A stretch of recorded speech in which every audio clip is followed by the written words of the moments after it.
Starting. All attendees are in listen-only mode. Good morning, everyone, and thank you so much for joining us today. We are going to be offering a presentation on the Section 811 program, project-based rental assistance, and the statewide referral network, and how you can refer your clients into these programs. We have Lori Baker with us today that will be leading the webinar. She is the statewide housing and employment coordinator with the Secretary's Office of the Illinois Department of Human Services. I'm Nina Miller. I work with socialserve.com and Emphasis Software. I'm in support of the Illinois Housing Search Affordable Housing Locator System, which provides all of the listing information on the 811 and statewide referral network units, which will be available through this referral system. And with no further ado, I'm going to go ahead and pass this over to Lori really quickly. We are going to be taking questions through the GoToWebinar control panel. So if you have a question, feel free to type it in. I'll be monitoring those questions as they come in, and I will raise them to the group so that Lori can make sure that they're responded to as we move through the material. Thank you. Thanks very much, Nina. Welcome, everyone. Thank you for participating today and learning about how you can access affordable supportive housing options for the consumers that you are working with. The first thing that I wanted to start out and to remind everyone is what supportive housing really is. Supportive housing is very simply affordable rental housing for people with very low incomes and disabilities or other barriers to living within the community, plus the social and health services needed to support that person within the community in the way that they wish to live. So supportive housing is affordable housing plus the services and supports that the consumer wants and needs in order to live their best life in the community. Supportive housing is not just affordable housing, so it's not intended for every population that needs access to affordable housing. The threshold for supportive housing is higher in that a person needs to have the services and supports that are associated with the affordable housing in order to maintain and live independently and integrated within the community. So this is not about simply how to access affordable housing, but how to access supportive housing resources that have been developed within the state of Illinois. The Section 811 Project-Based Rental Assistance Program is one of the two programs that we manage within our Illinois Housing Locator and Pre-Screening Assessment Intake and Referral module. This particular program is a nationally funded, HUD-funded, the Department of Housing and Urban Development rental assistance program for persons with disabilities to access affordable housing so that they can live within supportive housing. The Department of Housing and Urban Development has had two application rounds for funding underneath the Section 811 Project-Based Rental Assistance Program, and Illinois has been awarded funding in both of those rounds. So we have around $18 million that is awarded to the Illinois Housing Development Authority and its partners, the Department on Aging, the Department of Healthcare and Family Services, and the Department of Human Services. And that's because people, as I mentioned earlier in talking about supportive housing, need to have access to those long-term services and supports within the affordable housing in order to call it supportive housing and to meet the needs of vulnerable citizens that are moving forward. And so those folks that have anything to do with the provision of services and supports, the Department on Aging and the Department of Healthcare and Family Services, which pays for many of the services through Medicaid, and then the Department of Human Services, and within its divisions, the Division of Developmental Disabilities, the Division of Rehabilitation Services, the Division of Alcohol and Substance Abuse, the Division of Mental Health, and the Division of Family and Community Services, all have consumers that can benefit from these Section 811 project-based rental assistance opportunities that we manage through our online waiting list. The people that are eligible for Section 811 are a more narrow group of folks than our second resource, so don't become disturbed or upset if you don't work with people that meet this criteria, because the next set of resources that we'll talk about will most likely fulfill your need. But for those persons seeking Section 811 project-based rental assistance, we have a pretty strict criteria. Person needs to be a Williams class action lawsuit class member, Colbert class action lawsuit member, or a Liggis class action lawsuit member. And that includes both types of Liggis class members, those that currently reside in an intermediate care facility for the developmentally disabled, or those that are being selected from the prioritization of urgency of need for services list and being offered services. Both sets of those class members under Liggis are eligible for Section 811. Also, people participating in the Money Follows the Person program, or people seeking to move from state-operated developmental centers to the community. Now, those that, if you think about it, these are all people that are currently institutionalized, except for the one group of people underneath the PUNS list. But basically, this is a program that assists with the Olmstead mandate that all persons receive services in the least restrictive, most integrated setting possible. The further eligibility criteria is that the person is eligible for long-term services and supports, or state Medicaid plan services or other supportive services provided in the community, and that a person is at or below 30% of the area median income, and they must be aged 18 to 61. The reason that this program has an age eligibility is because there are more affordable housing options for persons that are aging than there are currently available for persons with disabilities, and so the federal government wanted to make sure that this was targeted to the consumers that they were seeking to assist. So again, class members, Money Follows the Person participants, people moving out of state-operated developmental centers, eligible for services in the community with low incomes, aged 18 to 61. I want to remind you that project-based rental assistance is a specific type of rental subsidy that is actually placed upon specific properties that then a person can access that rental subsidy by being referred to that property and living within the property. But if they choose to move to a different property, they are not able to take that rental assistance with them. So the project-based nature of this is just exactly what it says. The rental subsidy is placed on the unit, and the person accesses that rental subsidy by living in that particular unit.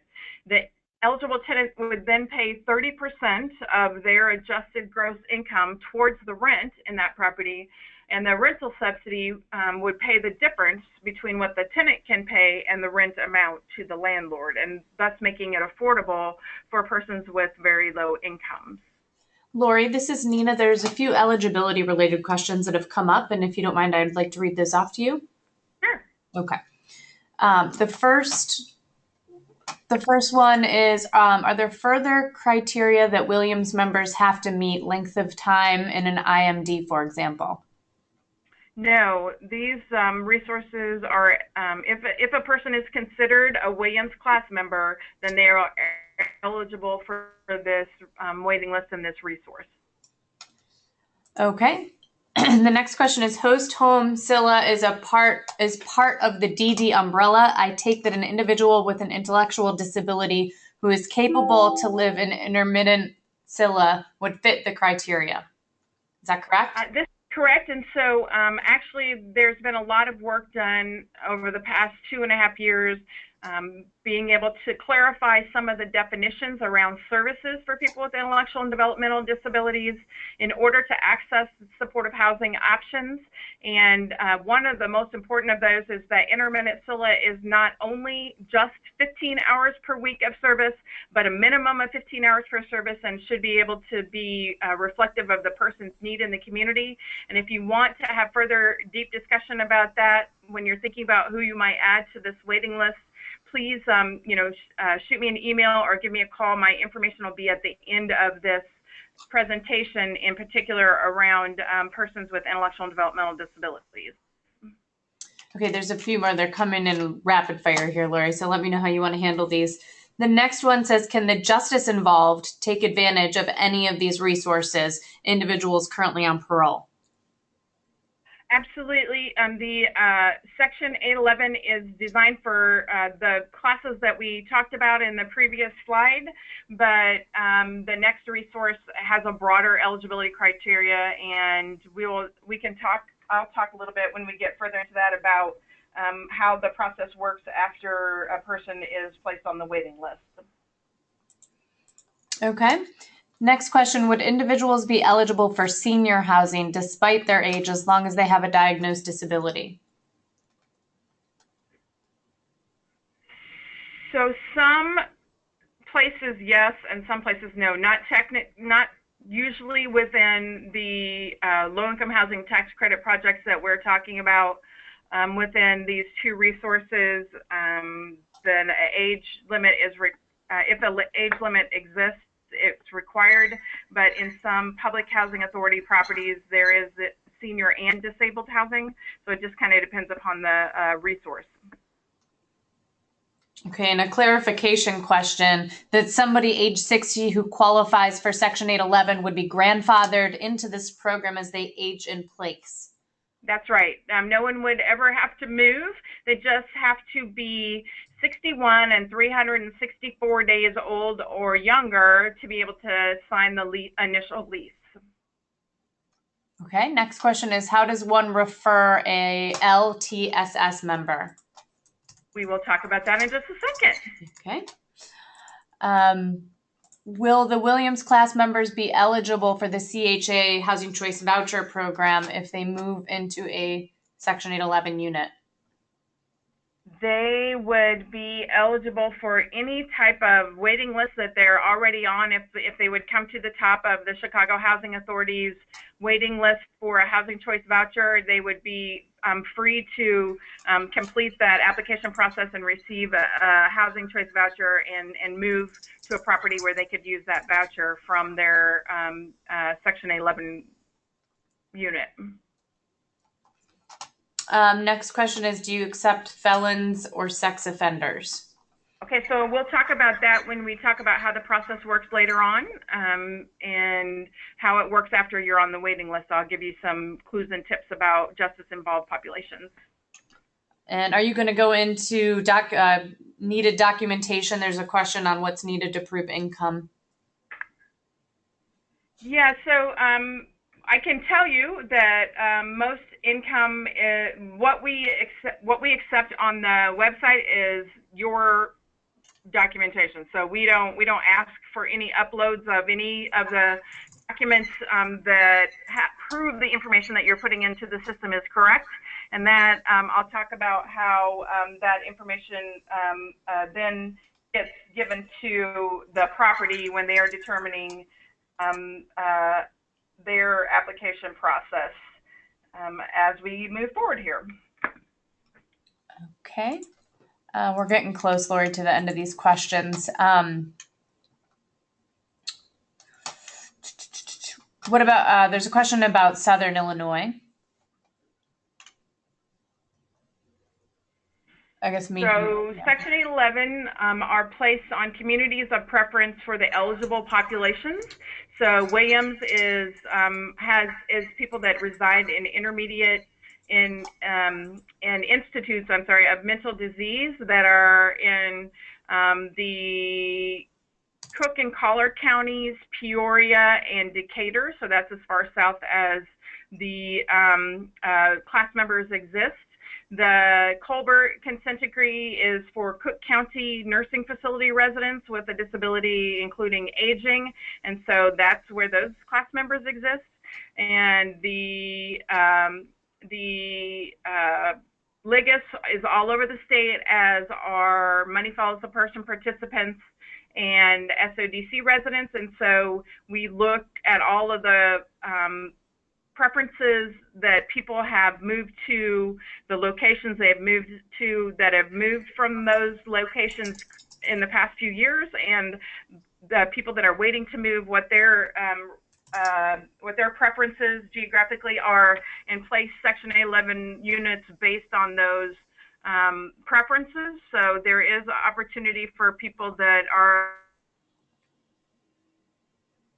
discussion about our next option. There are more opportunities that are involved there for folks that are all around the state. Okay, I think we're almost done here, so you can move on, Lori. Do folks have to reapply if they move is one question, and then there's a question about timeframes for persons on the waiting list.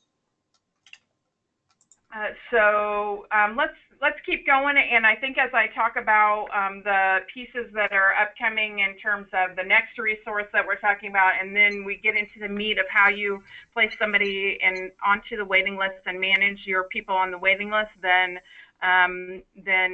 things will become a little more clear, and maybe people can ask some more questions then. Okay, Lori, why don't you guide us when more questions should come in, and for now we'll just hold questions. Okay, that's fine. We could take a few probably around the referral network, but I think process questions will become clearer as we walk them through the pages of the application. So yeah. I want to move on to our next resource, which is the Statewide Referral Network. This is a program that began in about 1997 with the Illinois Housing Development Authority setting aside a small subsection of units within their affordable housing developments to be supportive housing, and make those units available to vulnerable populations that already are connected to services, so that they can then access the affordable housing and the services can continue to be provided to them, and thereby they have access to supportive housing units. We manage the Statewide Referral Network here in my office, and we ask social service providers, like people that are on the phone, to assist eligible households to get onto the waiting list by using the pair module that we're going to talk about in just a couple of minutes. The people that are eligible for the Statewide Referral Network are a much broader population than for Section 811. So the eligibility criteria for the Statewide Referral Network are persons that need that ongoing support within an affordable housing unit, that have either a disability or are currently experiencing homelessness or are at risk of homelessness. So that's not an and, that's an or. A head of household or individual would need to be a person with a disability or currently experiencing homelessness or at risk of homelessness. Don't worry about asking questions about what those definitions are, because I'm going to show you within the module what those definitions are. And then the final piece is the income eligibility. A person has to be at 30% of area median income or below. One of the follow-up documents that we're going to send in a follow-up email will be a guide on how you determine the area median income in your community, so that income levels are required to be eligible for our housing. But the pre-screening tool also does that for you automatically. In order to access Section 811 or SRN units, any of these folks that are listed here, case managers, care coordinators, housing locators, transition coordinators, or any other staff that is assisting potentially eligible persons to either move from institutional settings or working with people with disabilities who are at risk or currently experiencing homelessness to get them on the waiting list, can use our pre-screening assessment intake and referral module that's within our Illinois Housing Search Housing Locator. I want to show you first the ilhousingsearch.org, which is the state of Illinois' Illinois Housing Locator. This is a free resource that any person in the state of Illinois or outside of the state of Illinois who is seeking to move to Illinois can use to find a home to rent. There's lots of different resources on here, and if a landlord wishes to list their properties, that's also free for any landlord across the state of Illinois to list their properties. So this is, in general, a housing locator for the state of Illinois. It can be used by anyone who wishes to use it, but specifically within this housing locator, we have, you'll see this login here at the top of the page, or if you look under resources, it says caseworker login. That is your access to our pre-screening assessment intake and referral module.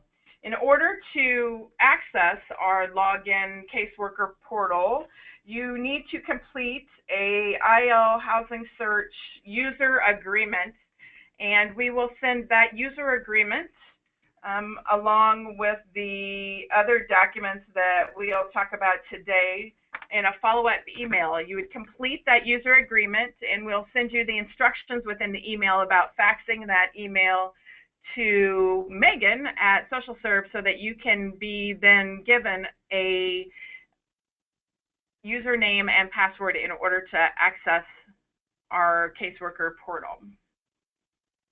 I am now going to go to what the caseworker portal would look like. We use a demo site that has information on it that is not a real person's information, so that we can show you exactly how everything looks within the system.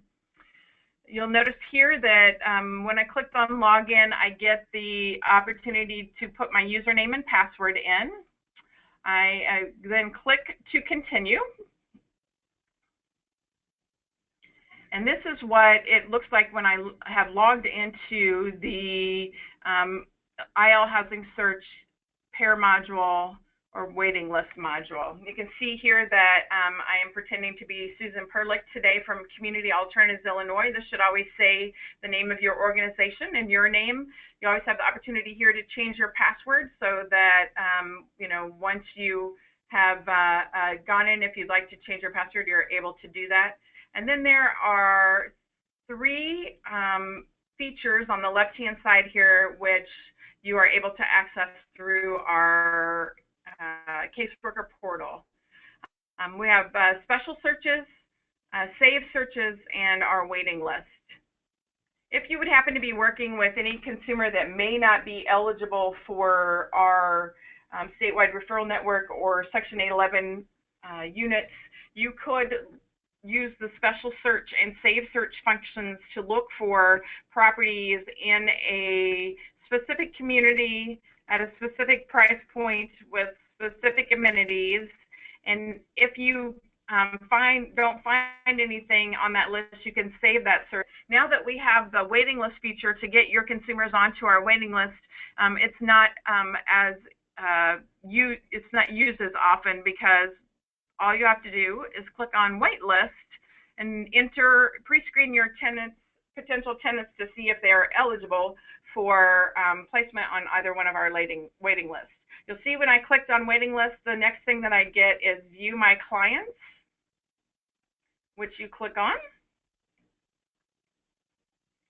And it's going to bring up a dashboard of all your clients. You can see that there are several buttons here that you're able to use as we go throughout. We're going to start the process as if we are entering our first potential client to see if they are eligible. So we are going to pre-screen the applicant by clicking the pre-screen applicant button, which will bring up the one-page application that will determine eligibility, presumptive eligibility, for the Statewide Referral Network and the Section 811 program. So you simply begin to answer the questions that are here. You enter the person's date of birth, their household size is selected, their household income. You can choose that income to be any way that you have the information. So if you have information about what the monthly amount is, so let's say it's a person with Social Security disability and they receive that amount of funds monthly. If you know how much they get hourly and how many in a 40-hour week or weekly or daily, you can choose any of these options and the system will automatically figure out what the yearly rate of income is and check it against the communities in which the person is interested to live to determine their eligibility as being 30% of area median income or below. You enter their Medicaid number, and then you answer a series of yes or no questions. Is the person disabled as defined by the statewide referral network? Well, I don't know what that is, so I'm going to click on more information, and it's going to give me the definition of disability for the statewide referral network. Then the next question is the person disabled as defined by HUD 811? That's a more strict eligibility criteria, and you're going to be able to click on that to see the definition of what disability is for the HUD 811 program so that you can know whether or not you can click yes or no. Is the person eligible for long-term services and supports? Anytime you see one of these little question mark boxes, you can click on it for more information. And so this tells us that the person with a disability must be eligible for community-based long-term care services as provided through Medicaid waivers, Medicaid state plan options, comparable state-funded services, or other appropriate services related to the type of disability targeted under the interagency partnership agreement. So you can see that what the definition of eligible for long-term services is.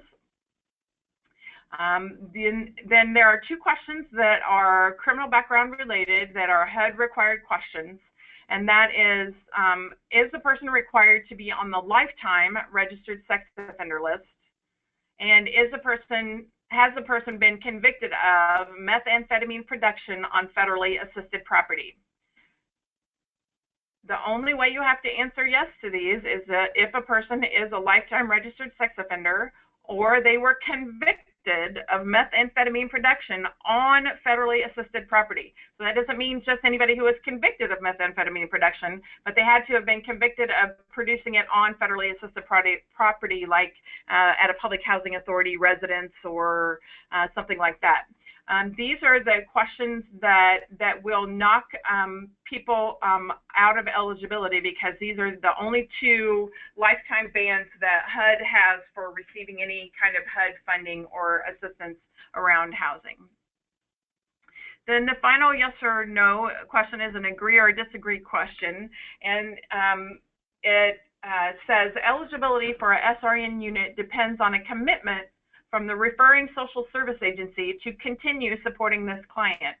Because we don't have any funds that are associated with the services that a person needs within the Affordable Statewide Referral Network unit, we partner with you as community providers who already have funding sources, including the Department of Human Services and Medicaid and any other funding sources that you have from your local, state, county, national resources that you have, that you'll be able to continue to support the consumer through the application process, through the accessing of the unit, through the eligibility works with the property, and then in move-in and after move-in to obtain, maintain, and retain the housing that they'll have access to.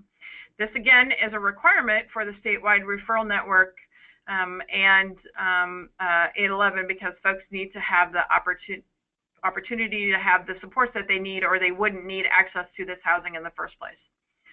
The next question, it has to do with what county or counties people are interested in living in. You're able to select any county or counties that the consumer is truly interested in living in and you have the ability to support them in.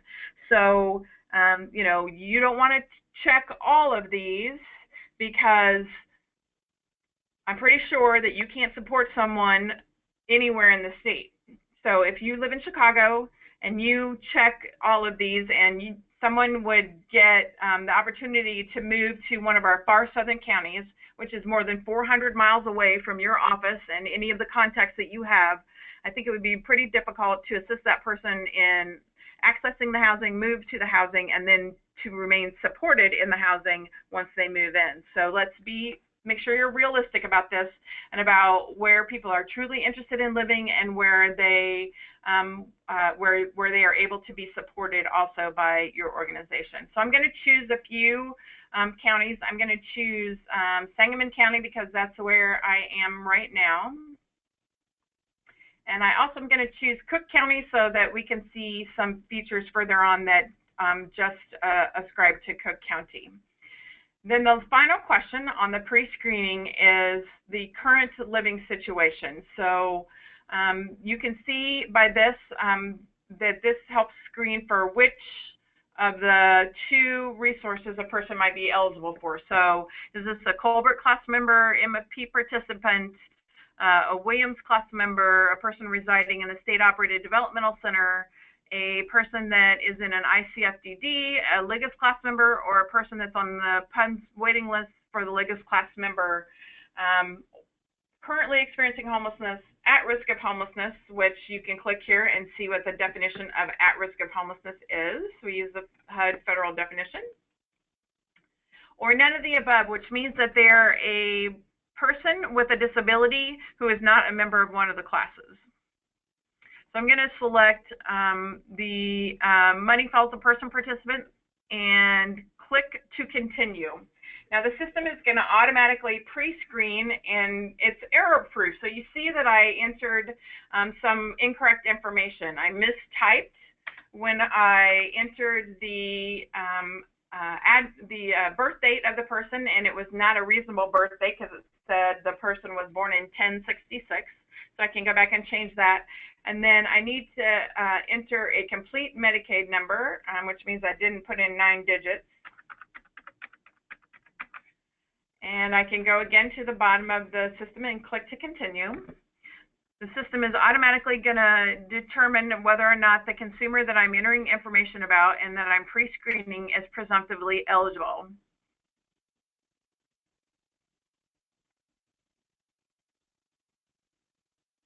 Whoop. I made a mistake, so I need to change my answers. I need to say that the person is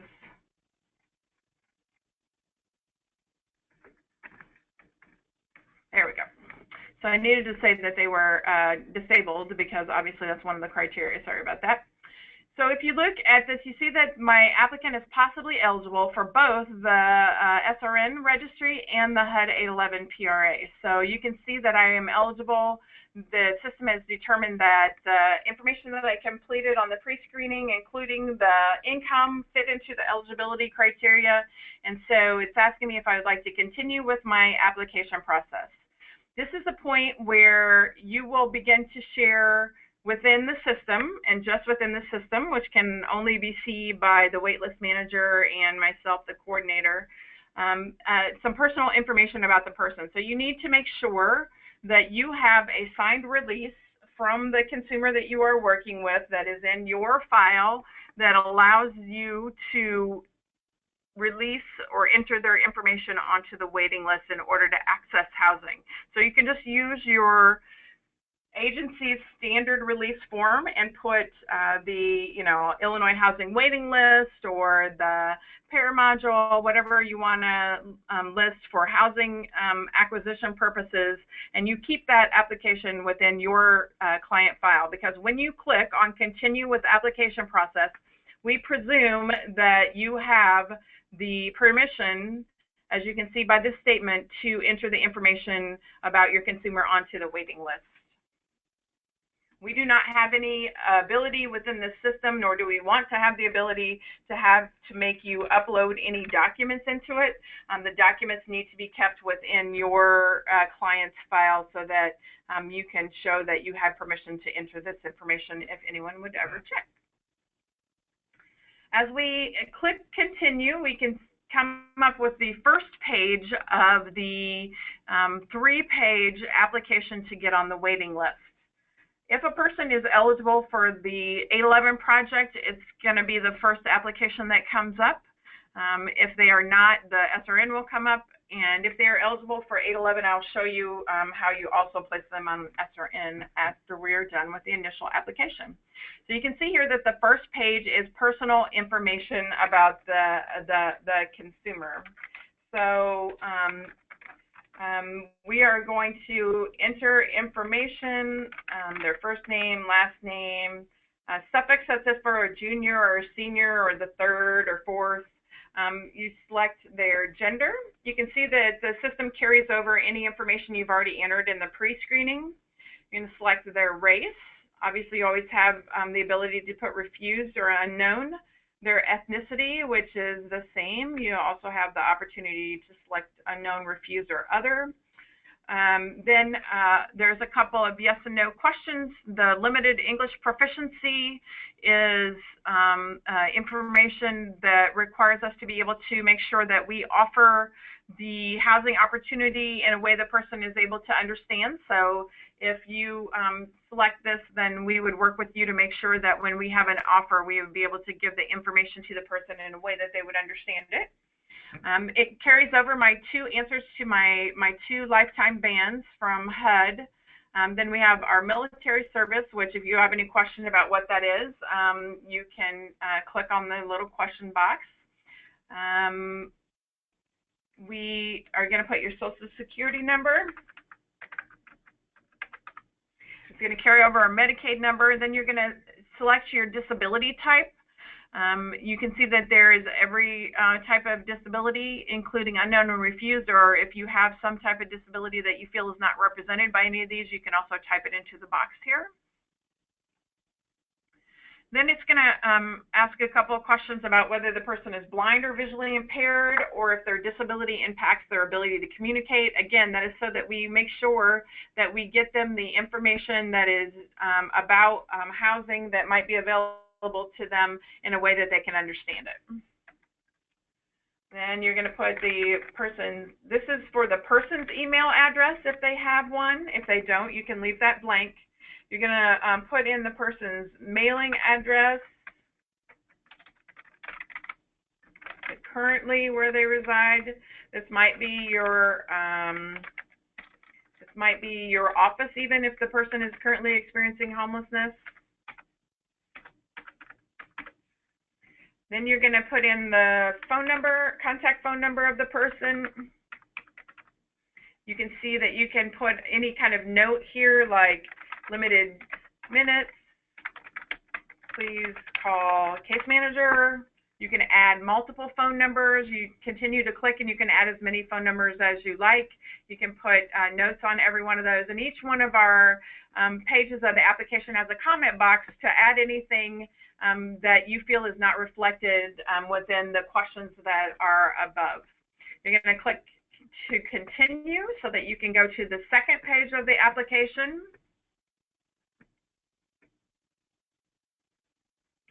Which is information about where the person wants to live, what size of unit they need, and what accessibility features they might need access to. So again, it carries over my current living situation. It's going to ask if I need physically accessible housing or hearing impairment accessibility features or vision impairment accessibility features, or if I need a stepped, rampless, or flat entry. People are allowed, if they are a person that has a doctor's prescribed or requirement of need for a live-in aid, to be able to have a larger bedroom size than they are eligible for. So let's say it's a single individual that needs a live-in aid, they would be able to access a 2-bedroom unit. The unit would be based on their income alone, because the second person is a live-in aide who is basically a staff person, right, that assists that person, works for that person in order to support them in the housing. And so if a person needs a live-in aide, you can check yes here. Or if the person needs extra bedroom for medical equipment or some other types of supplies, you can also select that here, so that we know that the person, why a single person needs a larger unit, or a 3-person household needs a larger unit, whatever size of household it is, what size units. So now you're able to choose 2 bedroom sizes that the person is eligible for, if they could be eligible. Since this is a single individual, I'm going to select both studio and 1 bedroom, because that increases the amount of options that I might receive an offer for, because it broadens it to 2 categories of size of bedroom. If you have a family that could live in a 2-bedroom, like a mom and a child as a family, they would be eligible for a 2-bedroom.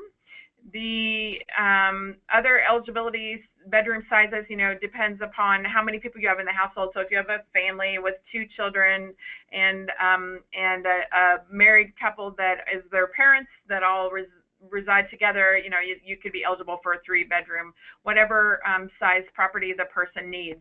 This is a box then to add any additional information. Oftentimes people put pieces in here about whether or not the person needs to has a pet and would like a pet-friendly placement. If there is some need to be in a unit that is either allows smoking or doesn't allow smoking, you can put that in here. Any kind of information that you think would assist in what type of unit the person wants that's not reflected above here. Then you can see that it carried over the counties that I'm interested in living in. The next thing it's going to do is give me the cities within these counties to choose from. And again, I can select all of the cities that the person is really interested in living in and that I can support them in that are available here. Again, that opens up my options for availability and might decrease the amount of time that I wait on the waiting list.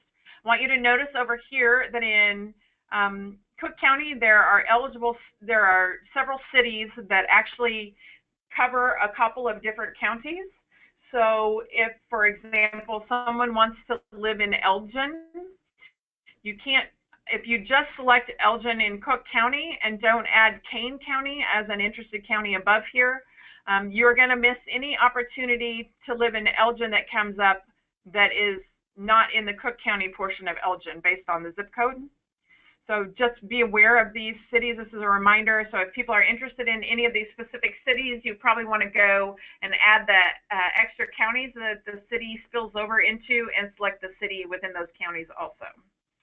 So I'm going to be really easy so that you can see what's going on here, but I'm just going to choose a few cities within the Cook County that I'm interested in living in.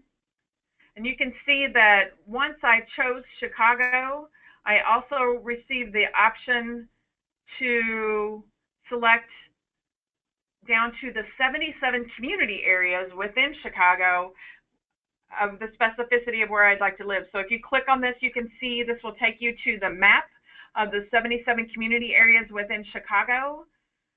If you have any questions about what those areas are, you can look at this map and talk with the person about where they might be interested in living. I know that a lot of class members in particular want to live on the North Shore up on this part of the city of Chicago, but take a good look at communities that are surrounding those areas that are very close, within streets of some of those community areas. And if the person would be broad-minded enough to be able to live in those areas, then you would want to select those community areas also. So I'm going to choose some community areas, and anybody that's from Chicago, please forgive me because I'm not, and so I probably will choose areas that people may not want to live in. And then you remember that I chose Sangamon County also as a place that I was interested in living. So I have those cities within Sangamon County that people are interested in living in. So let's say that they are interested in these specific cities. That is the end of the second page, and I'm going to click to continue.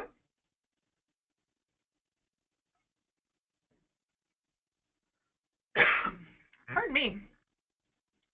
And then the third and final page will come up, which has information about my applicant's income. So you'll remember that I put in $733 per month is what the person received. So it carried over the total income of $8,796. And I am going to put that within SSDI because that's where the income comes from. You can see that they're all different kind of sources.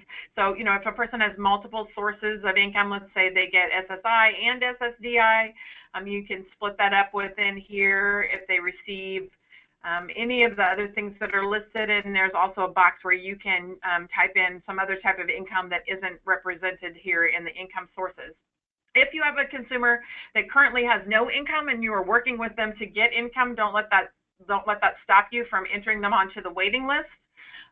Because you're going to be able to update this information at any time, and you're obviously working with people. If you've helped people apply for SSI or SSDI, you can click these boxes so that the waitlist manager knows that the consumer is hopefully going to have access to some resources soon. And then again, if you have zero income, you could still enter a person in here and then update this as a person obtains income.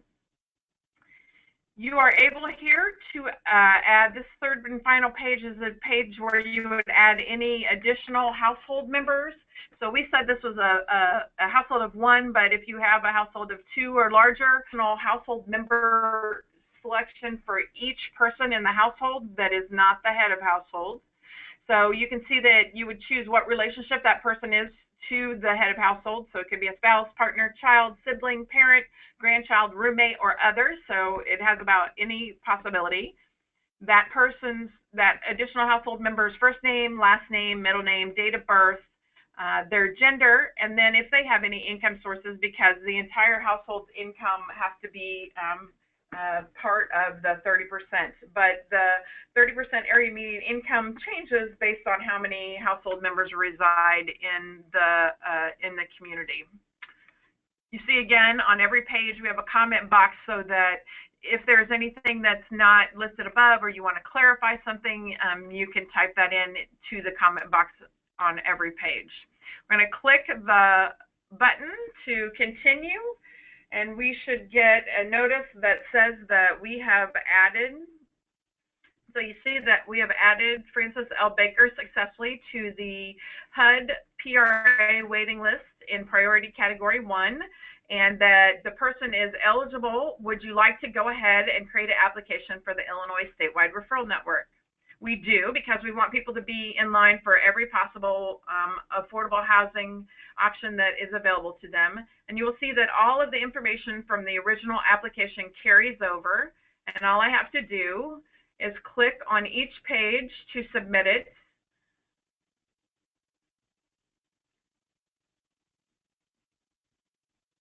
Now the second page is going to come up, and I'm going to click on it to continue. Don't forget to do this for people that are eligible for both Section 811 and Statewide Referral Network, because this gives them the opportunity for units off of both waiting lists, which increases their opportunities.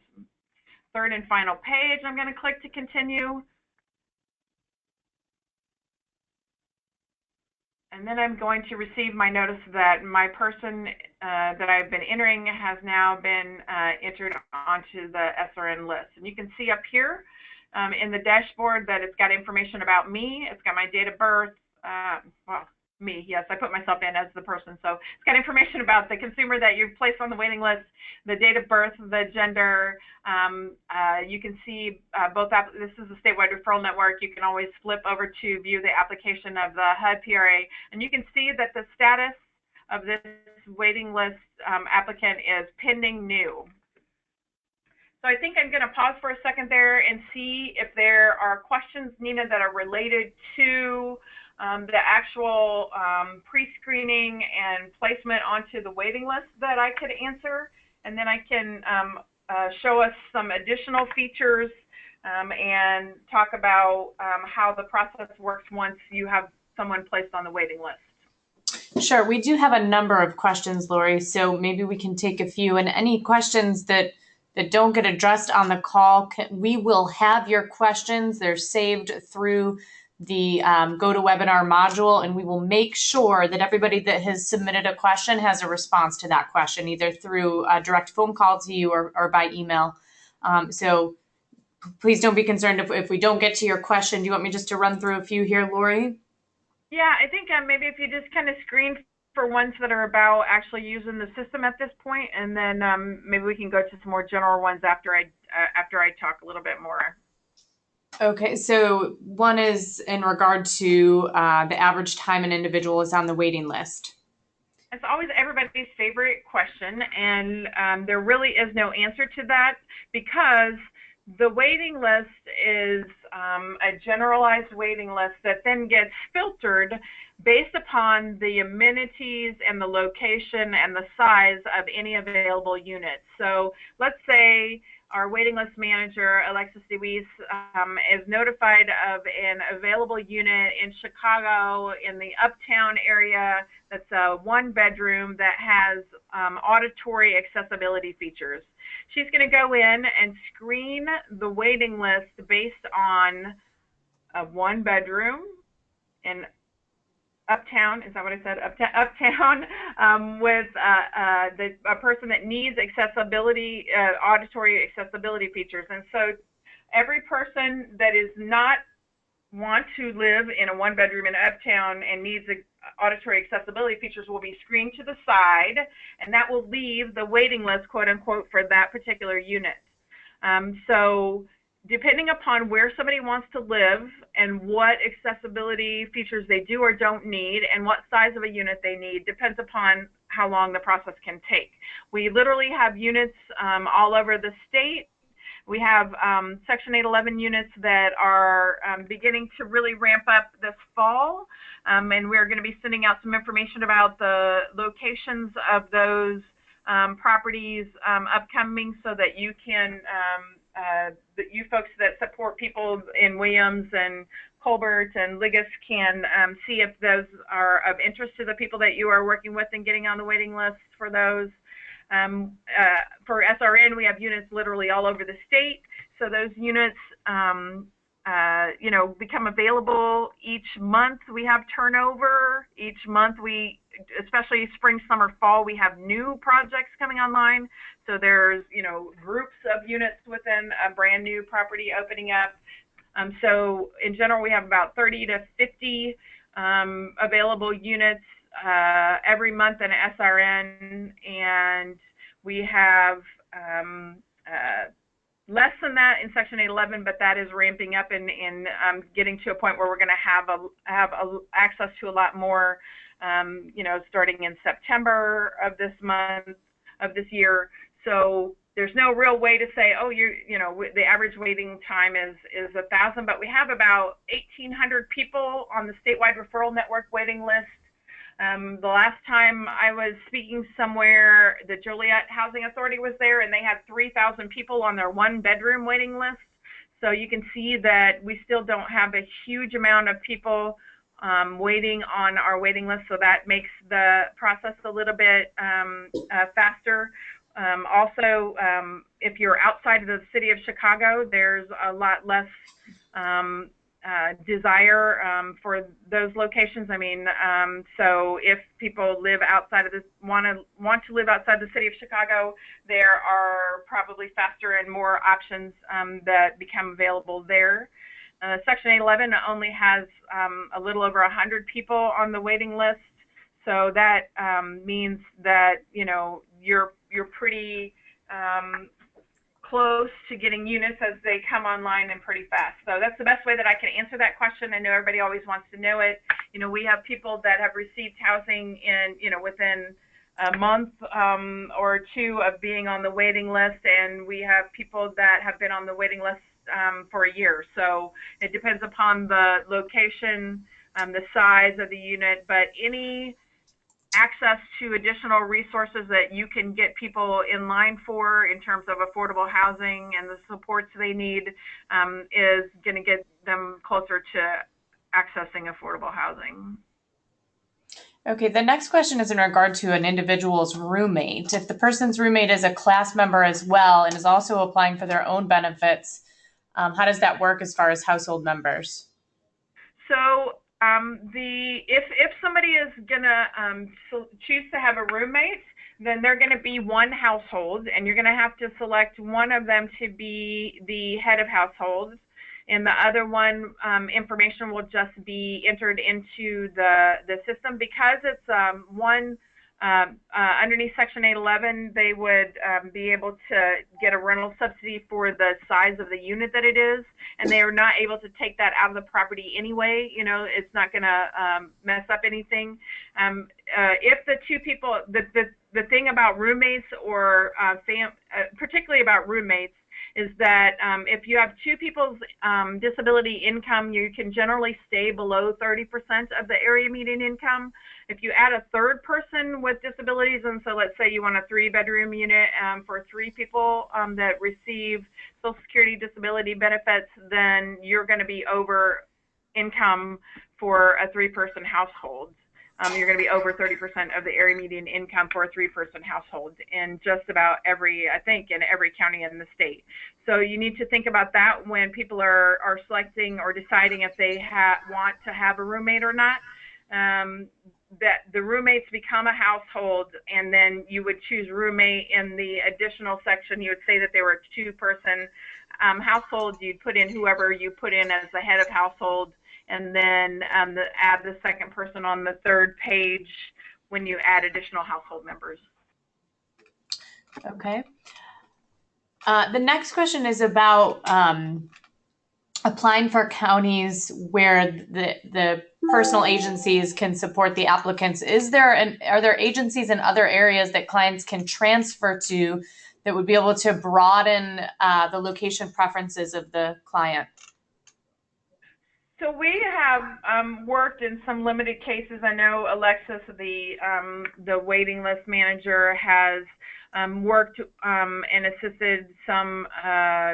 So let's say even in places like Chicago, right? You don't necessarily cover all of the communities within Chicago, or you don't go to the next suburb, or you're in Sangamon County and you don't cover Christian County, which is right next door, right? People have worked with, let's say you're a community mental health center, you know, with another community mental health center to transfer the person to that support system, and that organization has agreed to do that, and the consumer has been interested in being served by that organization, so it has worked out. But it's generally, you know, a challenging thing to do, in particular when you're like going from somewhere way far away. So, you know, if you're wanting to move from Winnebago County down to Union County, which is literally about 500 miles away, it's very challenging to do that. So we need to think about, you know, does the person really have access to the resources in that county that they need in order to maintain and live independently? So I think what I'm saying is that it's possible, but you need to be thoughtful about it and really honest about whether or not that is a good thing for the consumer. You know, don't just choose all because you think it'll broaden the person's chances, but really choose the places that the consumer is really interested in living, and that we think that we can make sure that they're going to receive the supports. And, you know, maybe we've had people move from Chicago to Champaign because they are originally from Champaign, and they have some family there that they'd like to reconnect with. You know, that makes sense as a move, rather than just choosing any county in order to access housing, which may or may not be successful for the consumer once they get there because of the ability to access the services that they need. Okay, let me ask another one, Lori, and you just let me know when you want me to stop. I'm kind of screening through these. This one is in regard to if someone's aware, if one of the agencies is already aware of a vacant unit in their area, do they still have to go through the waiting list application process? It depends upon, I mean, to get access to any Section 811 or any statewide referral network unit, you have to be referred through our process. You can't be self-referred. Now, that's not to say that there aren't other units within the same property that are not statewide referral network that a person couldn't apply for. But in order to access these two resources, the Section 811 project-based rental assistance and the statewide referral network units, you have to be on our waiting list and be referred from our waiting list to the property. Okay. I think from there, I'm going to talk about a few more things to remind people of, and then we'll take questions until the end of the time that we have, if that's okay. So as a reminder, once you have people on the waiting list, I said that they had then would have this pending new status up here.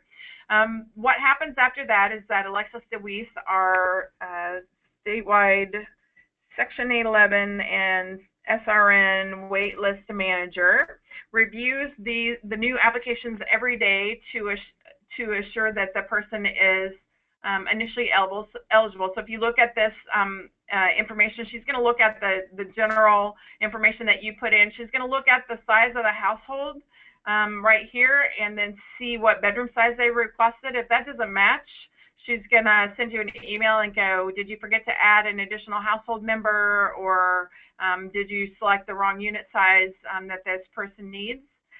She's also then going to click on the pending new status, and she's going to change it.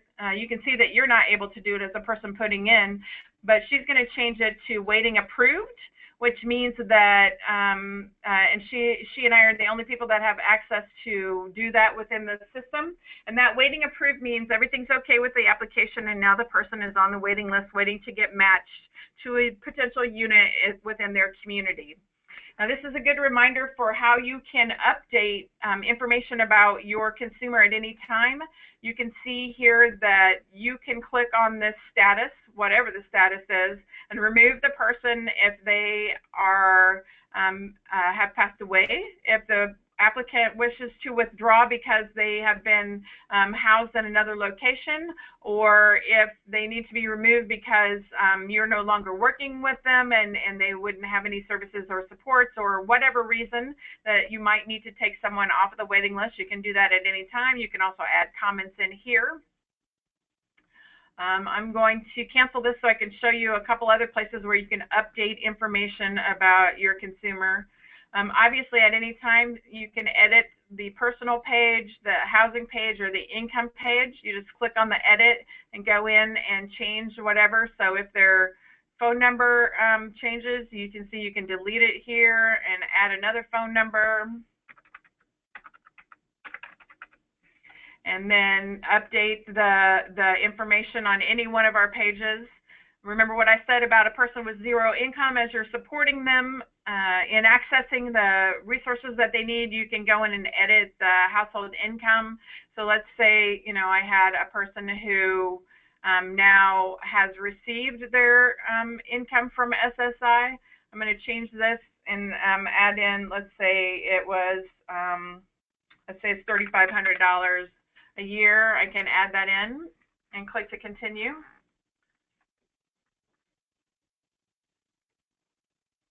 So that there's a multitude of ways you can at any time get in and update any information that you have about the consumer. You can take them on or off the list. You can also, let me get back to my clients. So if you're on the page where you are looking at your clients, you'll see the list of everybody that you have entered in and where they're at. You can see whether they're pending or already been placed. You can see anybody that you had removed. Then you can see this button over here that says My Agency's Clients. If you click on that, you'll be able to see all of your agency's consumers that have been placed on the waiting list. And this is because oftentimes we know that people change positions, right, and leave, and we don't want persons who are on the waiting list to just be hanging out there and not know if they have been matched with a unit or not. So you can do this assume responsibility for clients and go in and select by checking the box any of the people that you need to take over for a case manager that is leaving.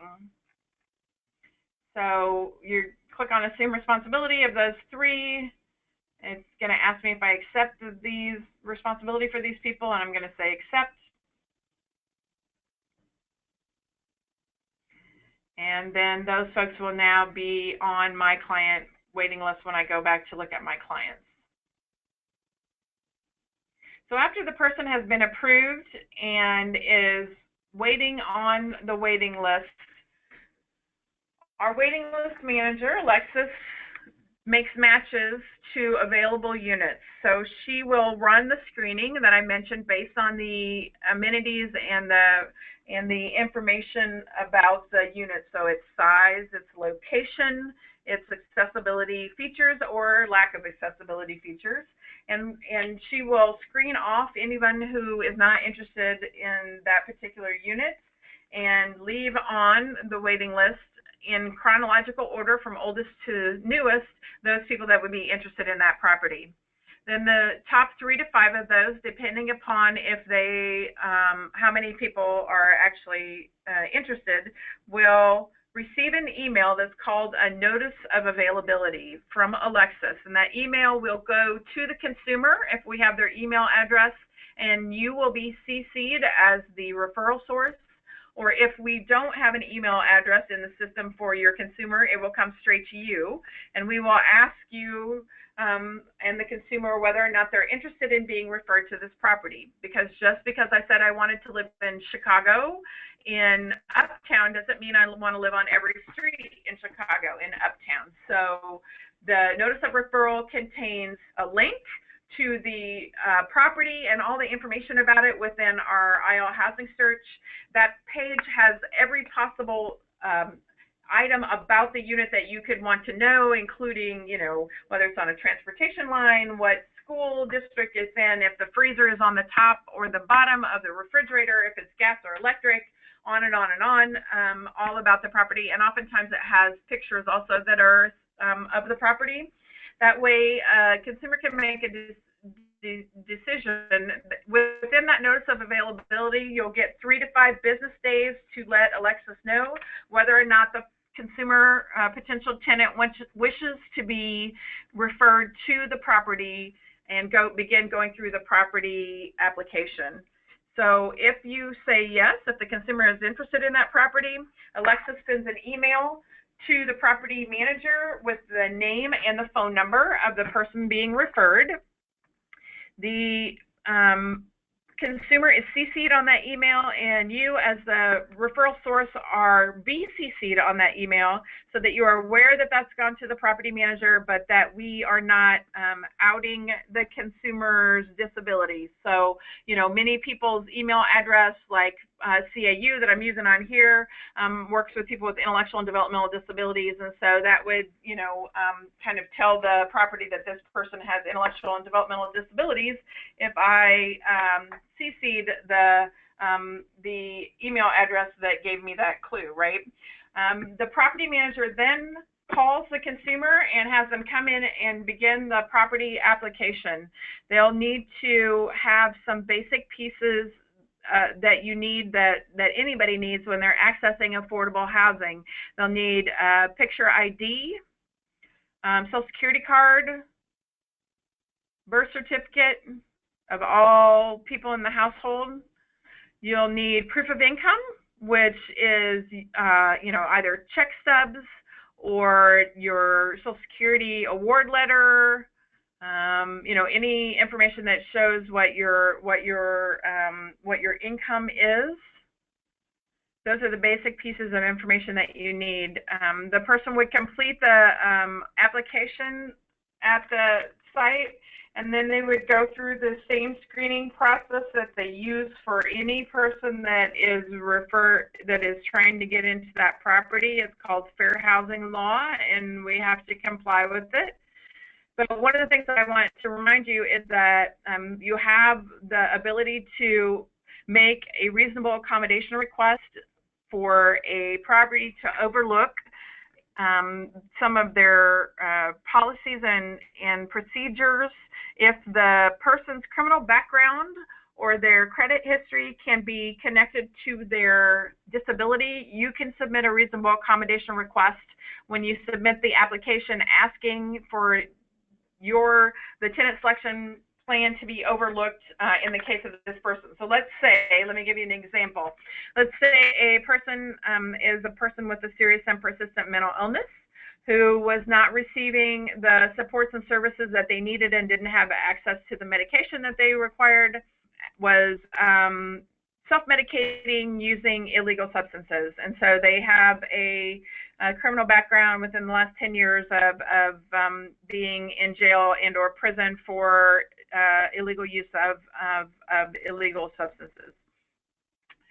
Then you could say in the reasonable accommodation request that the person was a person with a serious and persistent mental illness who was not receiving the services and supports needed and didn't have access to medication that would enable them to,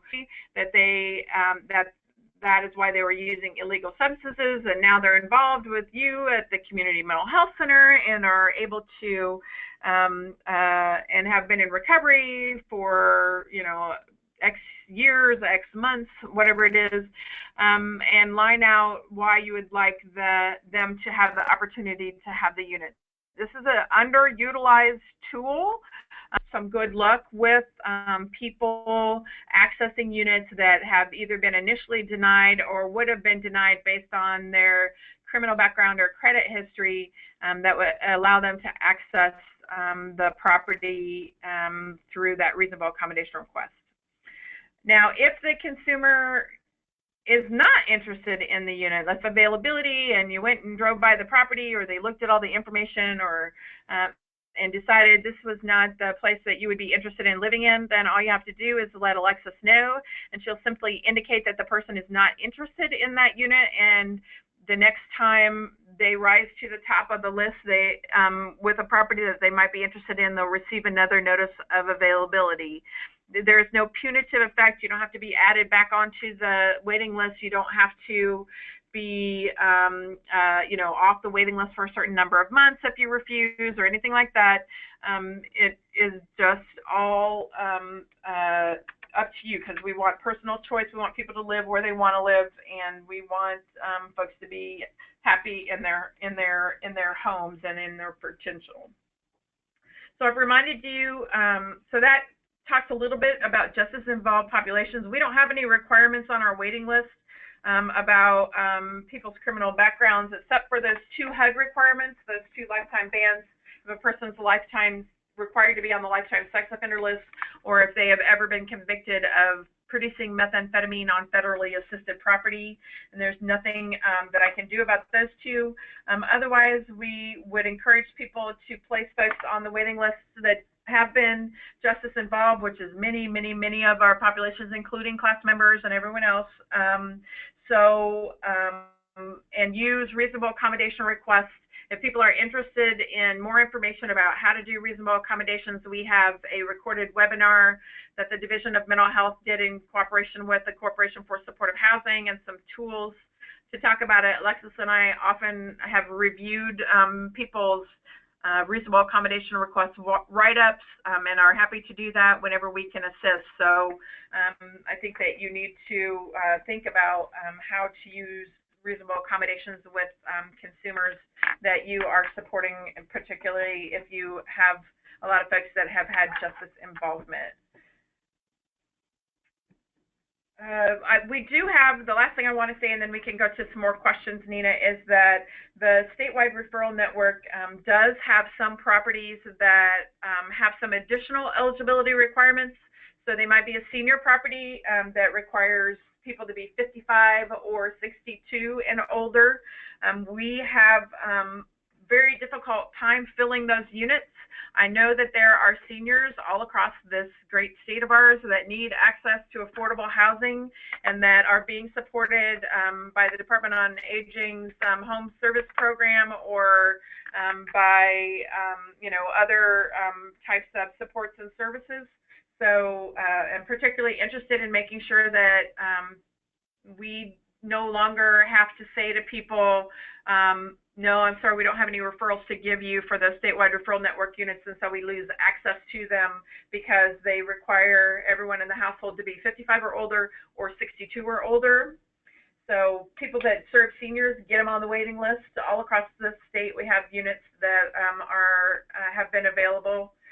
We also have a handful of units if you work with people that are veterans that have a veteran's preference or eligibility criteria. It's not a huge amount, but there's a handful of those properties. So if you're working with veterans, there are some.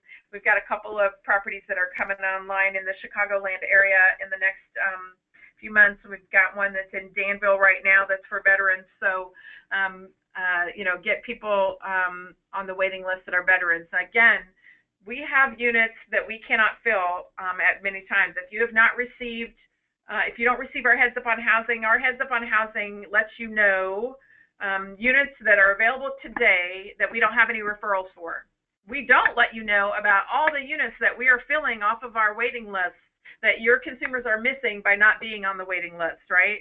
So what we send to you is places that we're having a hard time getting any referrals, but also behind the scenes, there's hundreds of people being referred and housed, every month. Not hundreds of people housed every month, but across the system of where we've got people being referred, we've got people accessing, moving into, and living their dream life in their supportive housing unit that they've accessed through Statewide Referral Network or through Section 811.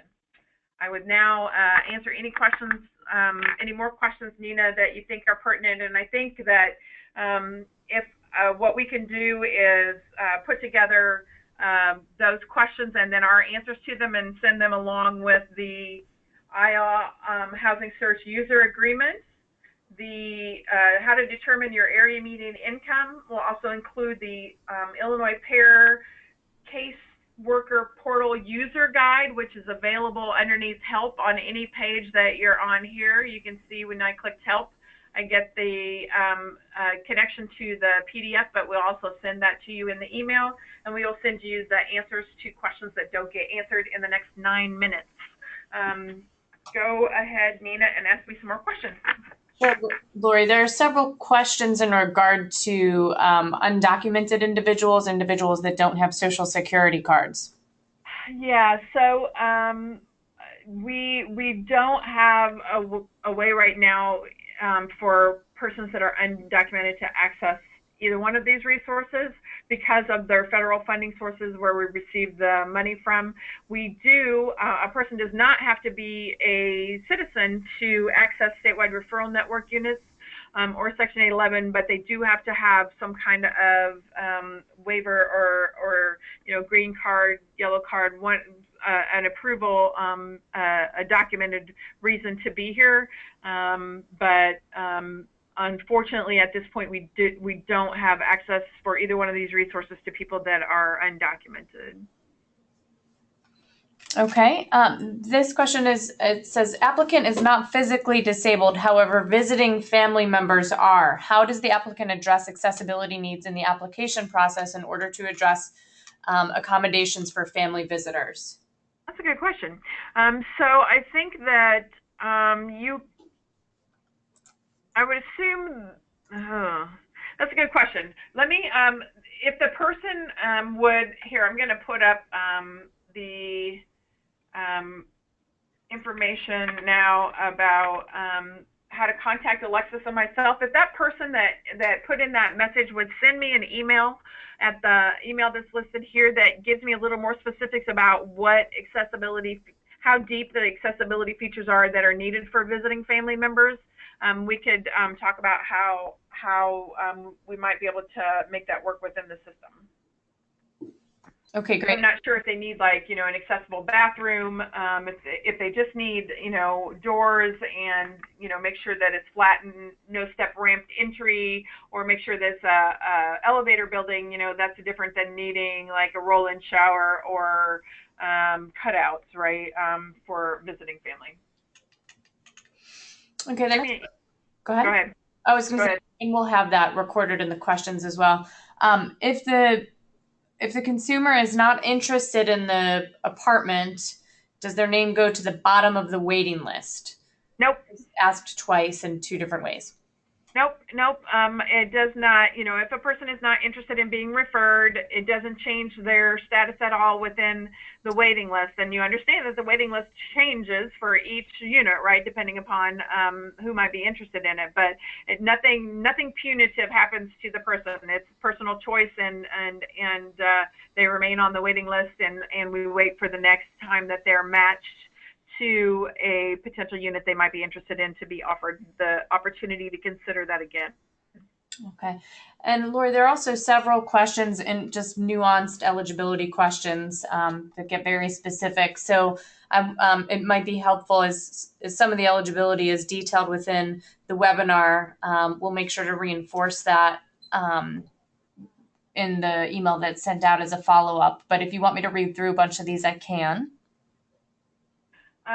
Sure, we can do some of them.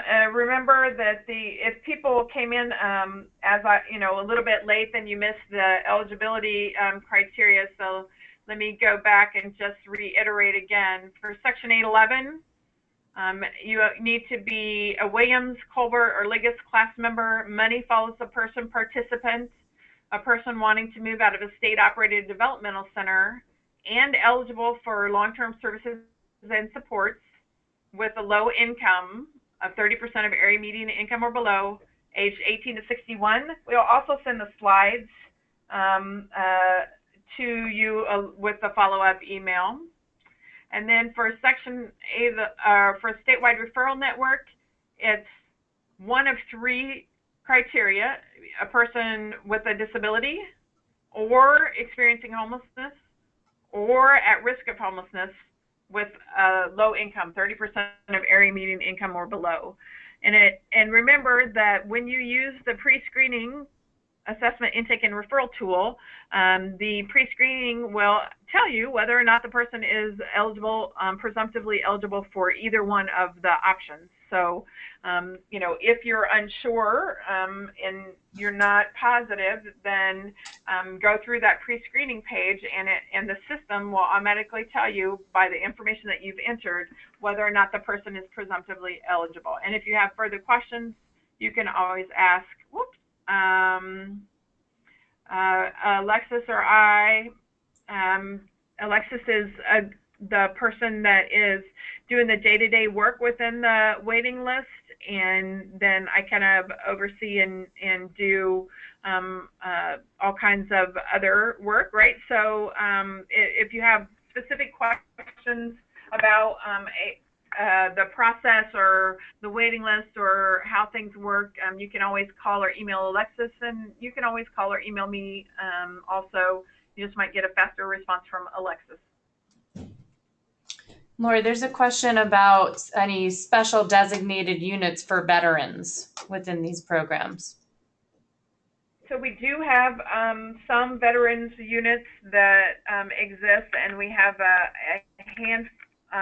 couple of new properties that I'm aware of that are going to be coming online within the next few months that are in the Chicagoland area. And like I said, there's one that exists in Danville right now. We don't have a huge amount of veteran specific, but obviously veterans are eligible for many of our units, the statewide referral network in particular, because if they are a person with a disability or experiencing homelessness or at risk of homelessness, they would be eligible for statewide referral network, and they need that ongoing support. So there is some specific units that are only eligible for veterans, but it's not a huge amount of our entire portfolio. SRN units, we probably have about 1,400 units that are growing every month, and then we across the state, and then we have our Section 811 units that are coming online. We currently have the first 6 are filled. And then we have new properties coming online throughout the fall and ongoing for the next 3 years or so. And Lori, are you still sending the SRN inventory listing out through the Heads Up on Housing email? We are still sending out those units which are currently available that have no referrals in the waiting list. So what we send out in Heads Up on Housing, and we say that every time that we send it out, is that these are units that are currently available that we don't have anybody on the waiting list that says they want to live in these community areas, or that is 55 and older, or 62 and older, or a veteran, or whatever the case may be. We do not send out a listing of everything that's available and that we're making matches to if we have matches for them. So you've got to have your people on the waiting list in order to access and have them able to get a unit when it comes online. Because if I sent out a list of things that were available today, it wouldn't matter if you put your person on today. There will be people that are ahead of them on the waiting list once we screen for interest in that community that would receive the ability to be referred to that unit. So I hope that makes sense to people. It means that if you're not putting regularly, if you don't every day, every time you begin working with a new class member, a new consumer, a new tenant, a new customer, and they have a housing need and they need support within that housing, if you don't put them on the waiting list, you're missing opportunities for them to be housed. And those of you who have never used our system before, it's pretty easy. We're very supportive. We'll answer any questions you have. Social serve is really supportive. So, don't hesitate to get involved in this. This is another resource. Housing is a very challenging resource to acquire, especially affordable housing. So, especially accessible housing, we have a hard time a lot of times filling accessible units. I know there are people out there, I hear it every day from providers that need affordable, accessible housing, but when we go to make a match, we oftentimes don't have anybody on the waiting list that says that they need the particular accessibility features in a particular community. So get people onto the waiting list, help people live in the community that they want to live in, doing the things that they want to do. And it's 11:30, so we'll follow up with all of the email that we promised, which will contain all of the documents promised, as well as the answers to questions that we haven't been able to answer live here. I greatly appreciate everybody being interested, being involved, and I really encourage you to explore and think about who you are working with that could benefit from having access to supportive housing. Thanks very much. And let me just close with this, everyone. If you're going to get a quicker response if you email Lori and Alexis directly than if you use the email that was attached to your GoToWebinar. Although we will make sure that your questions are addressed. Please do write down this contact information. And we will have this PowerPoint with the follow-up email. You probably have to give us at least a day or two. It might be Tuesday next week before we get you the follow-up email so we can answer all the questions. And Monday's a holiday, so but be on the lookout for that, and it will include this PowerPoint, so you'll have directly our contact information so that you can ask any questions that you might have.